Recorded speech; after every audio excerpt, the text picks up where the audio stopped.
Hello everybody, this is Rebecca Jane from StitchSlowly.com. So here we are, you could see the final piece. I've decided this is enough, no more added to it. It took me a little while to make that decision because once you're done, you're done. But I just wanted to go over just briefly what I did. So this is obviously the original card that the image that I'm taking this, I'm creating from. At the end, when everything was put together, you could see I've stitched it. So there are just basic straight stitches, nothing elaborate. I was reading a question in a Facebook page, and one of the people were asking, do I have to do any elaborate types of stitches? And no, mainly stitching slowly. You could, but most of it is very kind of maybe the word maybe it's not fair to say, but crude in some way. That these stitches are not, you don't have to be a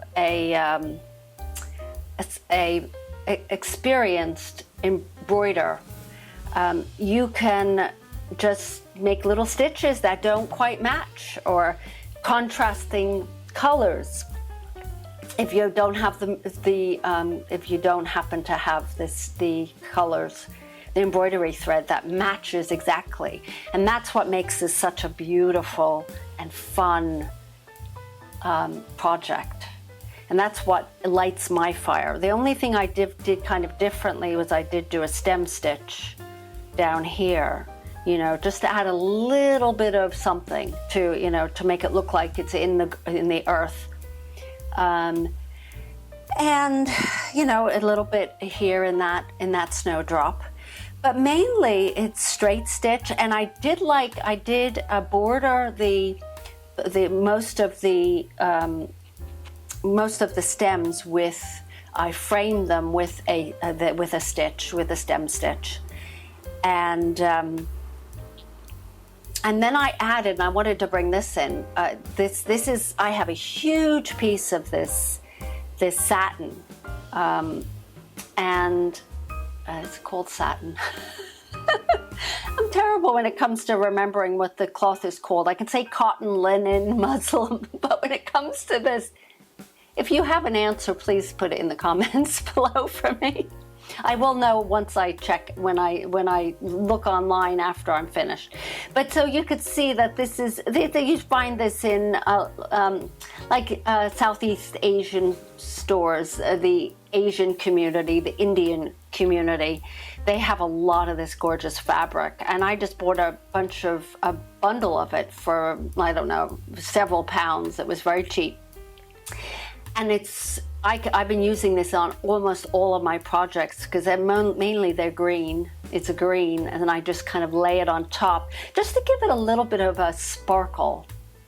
It's hard to see it here, but you can see it in the light. So I put it on here, and you just cut it to the shape, and then you stitch it on top. Very easy, and it just gives it a little bit of spice, some sparkle. And there's some layering I did here, but I kind of left, mostly it was layered. I added a few little stitches here without and my own embroidery buds, as opposed to putting cloth in there. So this is it. So exciting. And now the next step, and this is the question I see in the Facebook when I read. I'm part of all these groups, Stitch Slowly, I don't even, Slow Stitch for therapy, Slow Stitch for self-care. There's a bunch of them. And one of the questions I see often is, okay, so I've made this little piece of this picture. What do I do with it? There's so many things you can do with it. You can make a journal, and that's what the next project we're working on is, a journal. But this is going to be a picture, and I have placed, and then there's one I'm working on where I'm making it into a quilt, so they're quilt blocks, and that I'll show it in another stage. But right now, we're going to look at this. So what I did was I bought this, and I will put this in the link as well, this frame, because this was one of the, it's a shadow box, and I'll show you what it looks like. It's I think it's 1 inch deep. And so that it kind of shows, it pops up, and you get to see the frayed look. But what I like about this one in particular, it also has an additional little frame inside. And I've measured it out so that it's pretty much even. This isn't a perfect rectangle, but a lot of slow stitches aren't. They're not perfectly squared. That's, again, what makes it so much fun. And then what I'm going to do is I'm going to take this glue. I just happen to have this one, Noble Craft Professional, and it's a super strength crafter's glue, PVA. It was recommended by Wattle and Loop. I actually sent them a message. What do you use to glue your slow stitch down? And this is what they recommend. So it has a little spout there. And then I use a paintbrush to paint it on, and it sticks, and that's it. I'm going to do this and then show it to you in a second. So I will be pausing, and I will come back.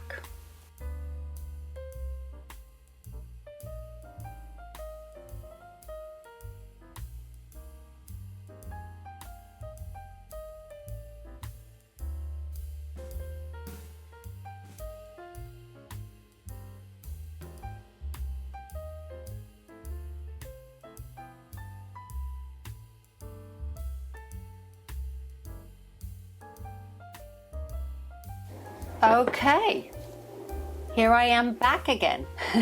I had to glue it down. Now I just realized I probably I'm going to press this one section down a little bit, so I'll reopen it and press it down.